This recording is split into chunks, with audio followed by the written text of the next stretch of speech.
video, I'm going to do a makeup look for you guys, which is my work makeup routine. Can you imagine? I'm working. I think yung last video na pinost ko na sit down or vlog yata yun, I was still unemployed. I am now a 5J cabin crew. I've been flying for a year now. Oh my gosh, naka 1 year na ako. Can you believe that? I'm slowly trying to post more videos since tinitake ko na rin yung opportunity na to kasi nasa bahay na ako since lockdown nga tayo. Anyways, I'm just trying to be more positive out of this situation. So, ayun, if you have any video suggestions na you want me to do, please comment it down below. Sorry if nawala ako ng tears, but I'm gonna try to make it up to you. No promises, but I'm slowly trying to do it, diba? Little by little. So, yeah, anyways, if you want to see this inarte makeup look ko, inarte talaga, this makeup look, just keep on watching, and don't forget to click the thumbs up and subscribe button down below to see more of me, and let's get into the video. So, matapos ko lang mag-shower, napaglagay na ako ng moisturizer, which is my Cetaphil moisturizing lotion for face, and then for sunblock or sunscreen, I use this Nivea Sun Zero Peeling Beauty Lotion. This one. Konti lang nilagay ko. And then, rub ko lang. After I put my sunscreen, I'm going to use this makeup primer or makeup base from the brand Gosh. So when you put it in your face, mag-a-adjust siya sa skin shade mo or sa color ng skin mo. And then also meron siyang parang, nakikita niyo ba yung streaks na brown? Mag-a-adjust na siya sa skin color ko. Meron din siyang parang glitter, so it gives extra sheen or glowiness to your skin. Yung makeup routine na gagawin ko ngayon is, ito yung routine ko or makeup na ginagawa ko kapag may time ko. Kasi kapag mga early morning guys, or yung mga nagmamadali ako na pumasok, syempre yung mga quick and easy makeup lang yung ginagawa ko. But this makeup, since may time naman tayo, boggahan na natin yung work makeup na gagawin natin.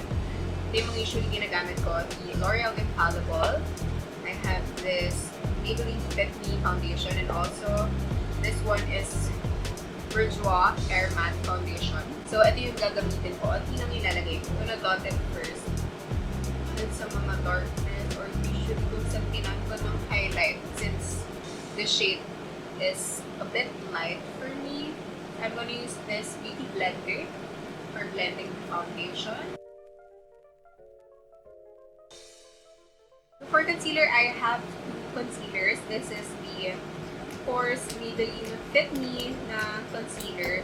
And then for heavy concealer, I use this Nature Actor na in the shade 151. Sorry, medyo madumi na siya. Pero sobrang ganda nito. Ginagawa ko, nagdodot ako ng konting Maybelline sa under eye. Yan, ganyan lang siya. Super light lang. Then, lagay na rin sa nose bridge.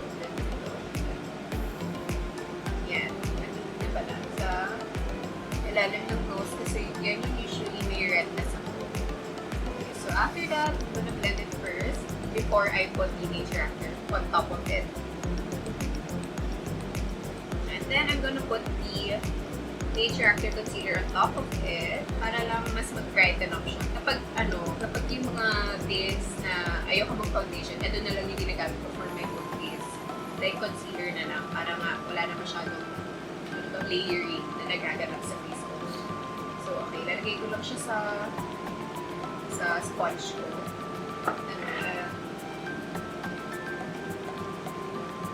Ito niyo ba? Ayan na.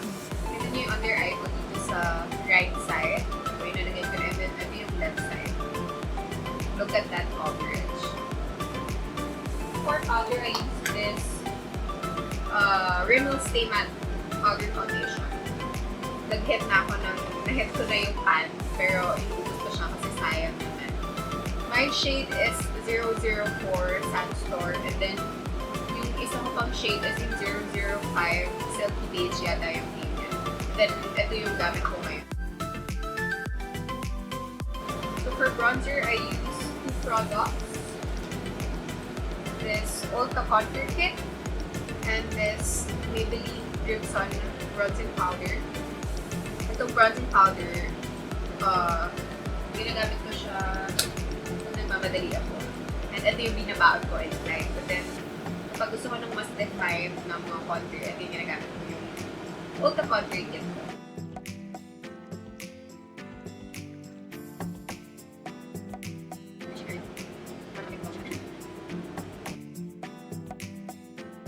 After nyan, mag-light bake lang ako.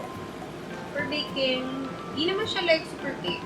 Naglalagay lang ako nitong banana powder from the brand W7. This is an Australian brand yata. Vegan. Alam ko vegan yung mga products nila, kaya good siya.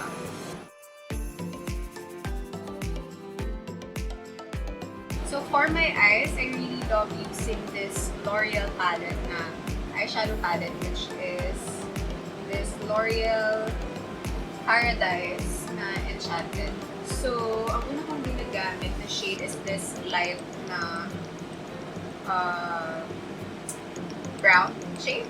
Kinontour ko lang siya, yung eyelids ko. And then, pinblend ko lang ng super, kaya medyo malat na siya. Ganun yung itsura niya. Then, if hindi na-film kanina, I also said na for our eye makeup, ang allowed lang sa amin is mga warm tones, browns, ganun. Yung darker shade na to, parang dark chocolate brown yung color niya. Yan. Ano yung lalagay ko? Ito lang sa edge ng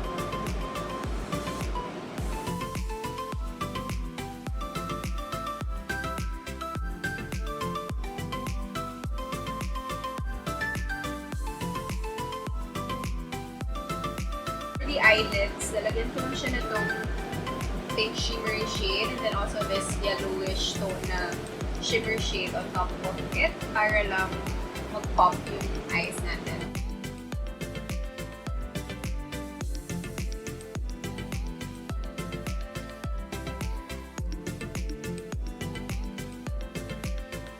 The requirement din sa amin is to put a winged eyeliner. Sana mapantay ko sila dahil ngayon na ulit ako nag-winged eyeliner.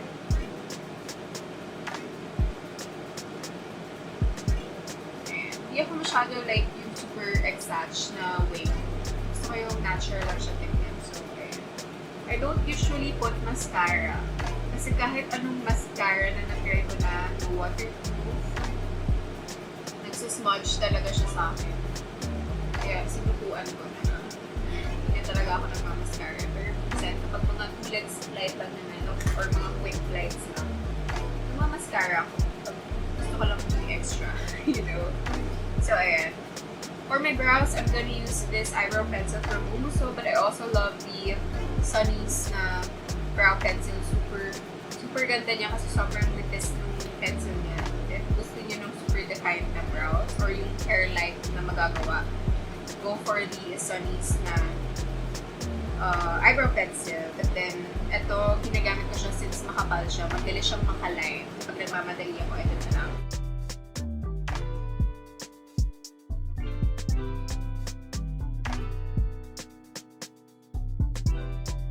Lagyan ko lang ng konting highlight yung brow bone ko. I'm gonna use this Caroline Diamond Dream Highlighter in the shade Bronze. Light lang. Because I don't want it to be too shimmery. For blush, dalawa yung ginagamit ko. Yung Carolina Fresh Tomato. And then this one, this is from Tarte. In the shade, this is their Amazonian Clay na 12-hour blush. In the shade First Class. Yung Caroline lang din yung gagamitin ko for highlight.